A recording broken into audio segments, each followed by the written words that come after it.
démarre avec ce conseil présidentiel sur le logement, avec un vaste programme pour la construction de 100 000 logements sur 5 ans. Le but est de faire en sorte que chaque famille puisse accéder à un logement décent. Et dans ce programme présidentiel spécial, les Sénégalais de la diaspora sont bien pris en compte.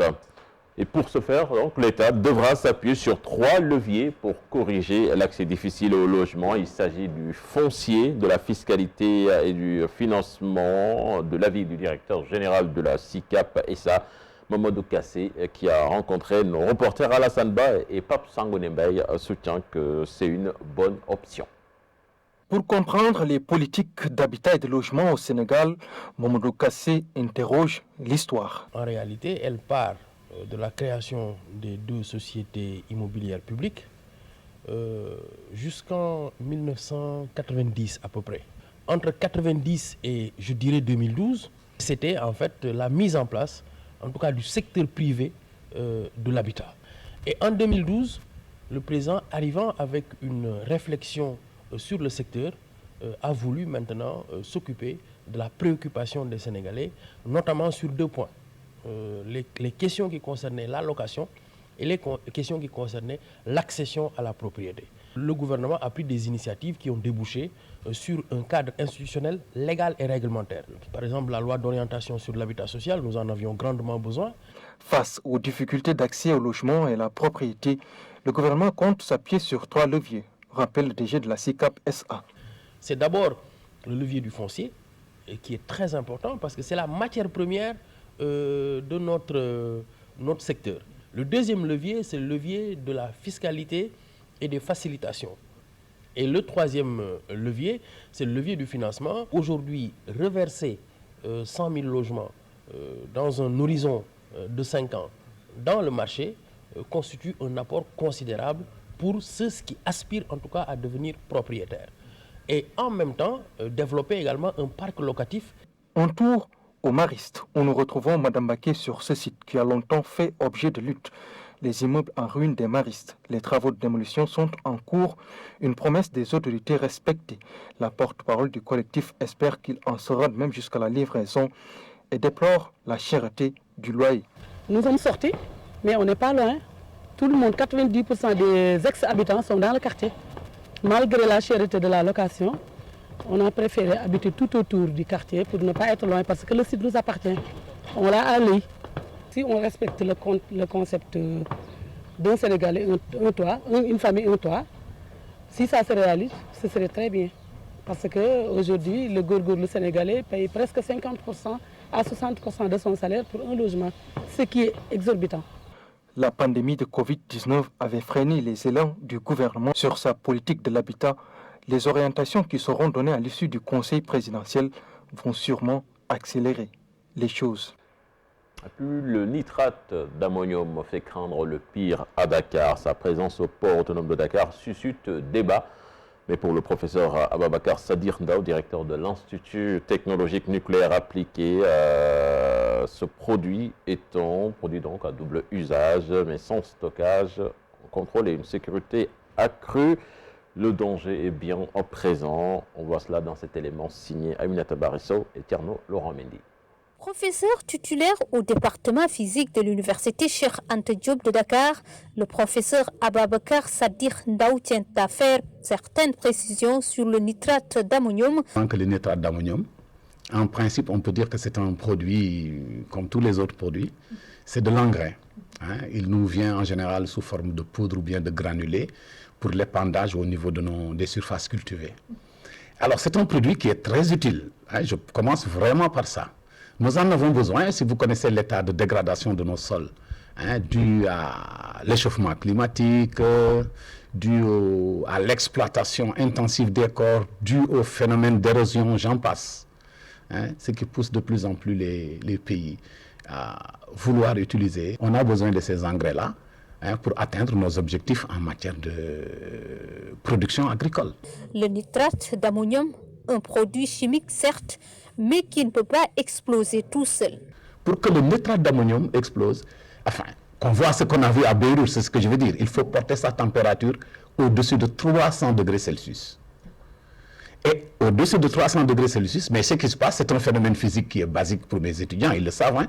Vous avez tout de suite le produit qui se transforme subitement en gaz. Et lorsque vous passez de l'état solide à l'état gazeux, mais en rapport de volume, c'est très costaud. C'est comme si vous passez d'un volume comme ça et que vous vous retrouvez avec un volume multiplié par 1000. Et l'onde de choc et l'augmentation de la pression, ça fait que lorsqu'on a cette transformation-là, ça peut repousser des immeubles, casser des immeubles, balayer tout sur son passage. Et ça, c'est le cas où vous amenez la température d'une état d'ammonium au-delà de 300 degrés.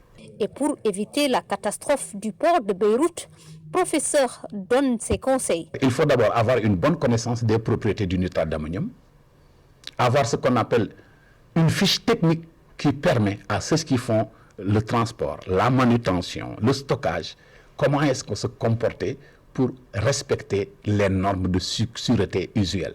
On va éviter par exemple de mettre ça à côté d'une source de chaleur intense. On peut éviter par exemple qu'il ne soit pas très loin de citernes d'hydrocarbures, des choses comme ça. Ça, c'est des choses qui sont connues et les gens, ils les gèrent à ce niveau-là. Un cordon sécuritaire solide, un encadrement strict, incontournable. Vous savez, un produit comme ça, qui peut exploser, qui peut faire les dégâts que vous venez de voir à Beyrouth, mais il devient simplement attrayant pour le terroriste. Donc, ces produits-là, il faut l'entourer d'un système de sécurité performant et faire tout pour que son enlèvement non autorisé ne soit possible. Il y a une année, dans un pays, je ne veux pas rentrer trop dans les détails, mais quelqu'un s'est emparé uniquement de 2 tonnes de nitrate d'ammonium et il a fait exploser dans un acte de terreur. Il avait tué plus de 100 personnes. L'importation du nitrate d'ammonium n'est pas prohibée, il est plutôt encadré par un régime d'autorisation. Et puis 2 jours durant, plus de 40 formateurs ont été formés pour la prise en charge psychosociale des malades atteints du coronavirus. Avec la prolifération des cas communautaires, l'implication des communautés devient impérative pour faire face à la stigmatisation et le refus de prise en charge des malades. La rencontre s'est tenue au siège de l'OMS à Dakar, compte rendu signé Fatou Bintou Kanté et Younous Diatta.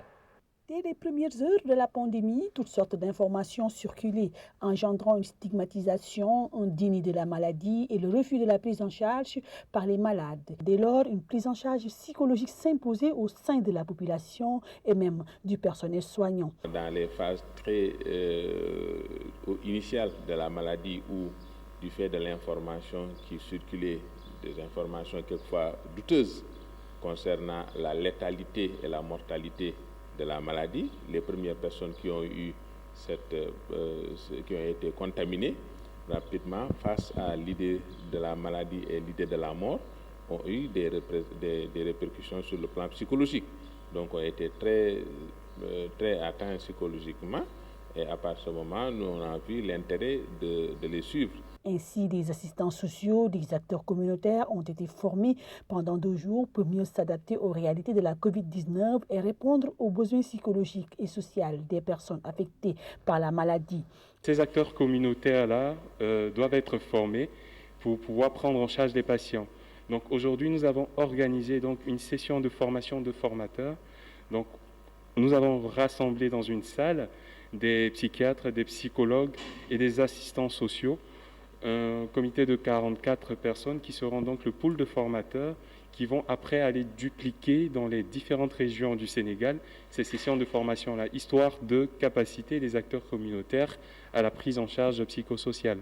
Avec des pratiques basées sur l'écoute active. Nous avons eu beaucoup d'outils de la technique, beaucoup d'outils de l'écoute active enseignés par Carl Rogers, qu'on a enseigné en fait à ces psychiatres et psychologues. Cela nous a permis par l'intermédiaire d'entretiens individuels téléphoniques, mais aussi de visites à domicile dans les cas où cela s'avérait et que les conditions de sécurité le permettaient, et la mise en place de groupes de parole au niveau des CTE pour accompagner le personnel, de pouvoir prévenir les effets néfastes sur le plan psychosocial de cette maladie. Avec la faible implication des communautés dans ce contexte de prolifération des cas communautaires. Il devient impératif que les acteurs s'impliquent davantage pour aider la population à faire face à cette maladie, surtout en termes de stigmatisation.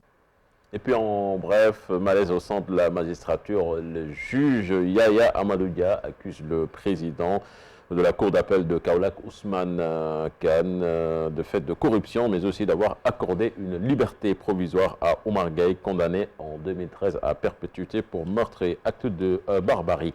La situation au Mali était prévisible, c'est du moins l'avis du colonel à la retraite Abdourahim Kébé. Selon lui, le coup d'État des militaires maliens doit être une leçon pour tous les chefs d'État du continent africain. Toutefois, il a appelé les mutants à rendre le pouvoir après des élections libres et indépendantes. Ousseynou Diop, Habib Sek, reportage.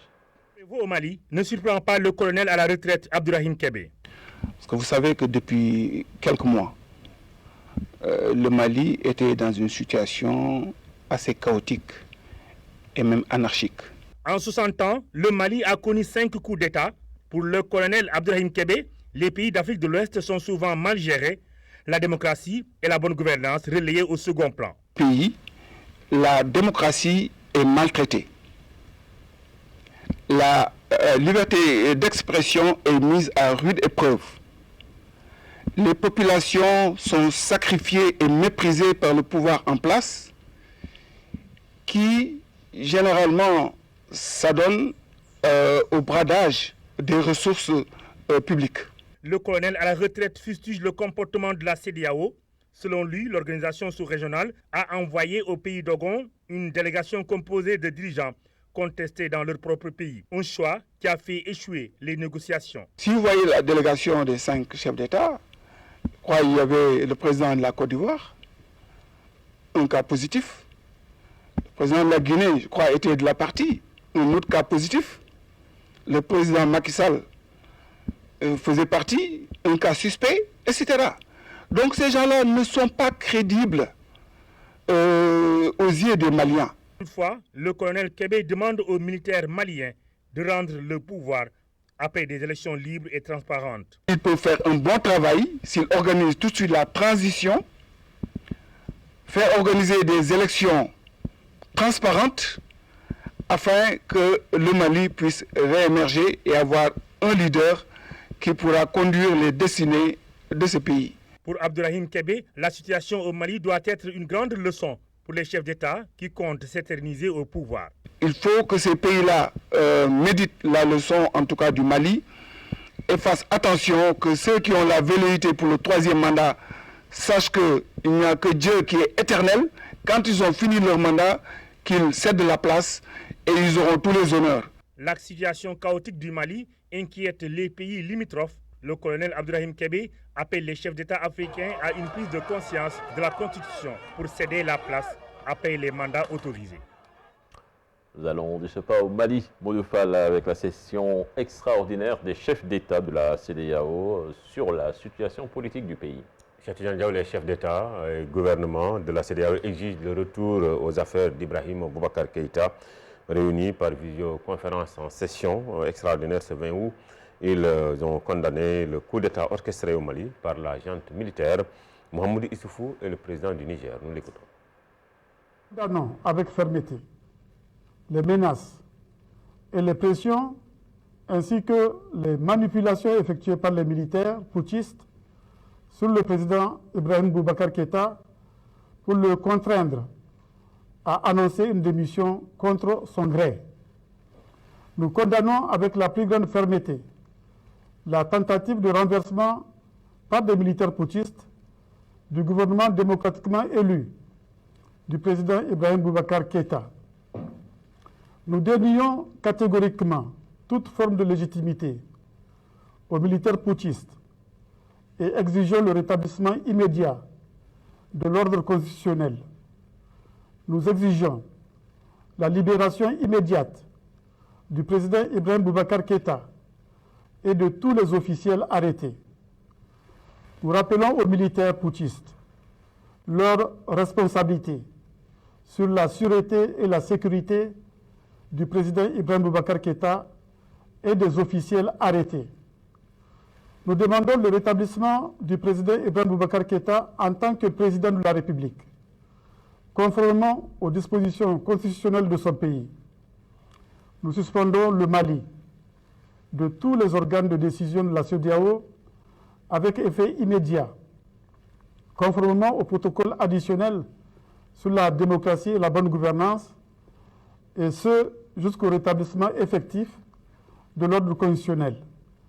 Nous décidons de la fermeture de toutes les frontières terrestres et aériennes, ainsi que l'arrêt de tous les flux et transactions économiques, financières et commerciales, à l'exception des denrées de première nécessité, des médicaments, du carburant et de l'électricité entre les pays membres et le Mali.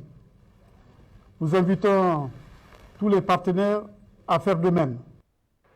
C'était Mohamedou Issoufou. Donc la CEDEAO a décidé d'assouplir l'embargo infligé au Mali sur la demande du président Macky Sall. D'ailleurs, le chef de l'État sénégalais l'a fait savoir sur son compte Twitter. Je cite, ce matin, lors du sommet extraordinaire, j'ai appelé la CEDEAO à réapprécier les sanctions annoncées pour tenir compte des impératifs humanitaires, les denrées de première nécessité, les produits pharmaceutiques et pétroliers ne seront pas concernés par l'embargo. Le Sénégal ne devrait en aucun cas s'associer à un blocus économique et commercial contre le peuple malien. C'est du moins ce que pensent les membres de la plateforme politique Sénégal bi ñu bëgg. Selon eux, les chefs d'État de la CEDEAO montrent encore une fois leur incapacité à bien lire les signes de l'évolution de l'histoire. D'ailleurs, le colonel-major Ismaël Ouagué a apporté des précisions sur le sort réservé au président Ibrahim Boubacar Keïta et les relations avec le M5. Nous l'écoutons. Il y a les systèmes judiciaires qui vont décider ça, c'est pas nous, c'est pas notre travail. On n'a pas de lien avec le M5, aucun lien. On n'est pas manipulé par un parti politique, on n'a aucun lien avec le M5. Ce que les gens du M5 disaient, c'était la vérité. Mais ça ne veut pas dire qu'on était avec eux. On n'a aucun contact avec le M5, aucun. C'est après l'action que tout le monde on les a contactés pour les entendre et faire la transition. Mais forcément, on a peur des sanctions, parce que quand il y a des sanctions, c'est le peuple qui souffre. Mais ça va être une transition qui va être le plus court possible. Il n'y a pas histoire de 2023-2022. C'est finir cette transition le plus vite possible, et nous, on va retourner à autre chose. De toute façon, ce sera des points de discussion qu'on va faire avec la société civile. On est en contact avec la CEDEAO, je dois même les rencontrer. Dans le cadre opérationnel en temps normal, on est en contact avec Barkhane, avec ainsi de suite, c'est normal, mais depuis qu'on est là, le CNSP est en place, on n'a aucun contact avec l'armée française. Bien sûr, c'est notre anti. Voilà pourquoi on demande aux partenaires de continuer à nous aider pour stabiliser. La junte militaire, de son côté, également annonce la réouverture des frontières aériennes et terrestres dès ce vendredi, des frontières fermées depuis le coup d'État. Donc des assouplissements également prononcés. Le couvre-feu est ramené de 0h à 5h du matin.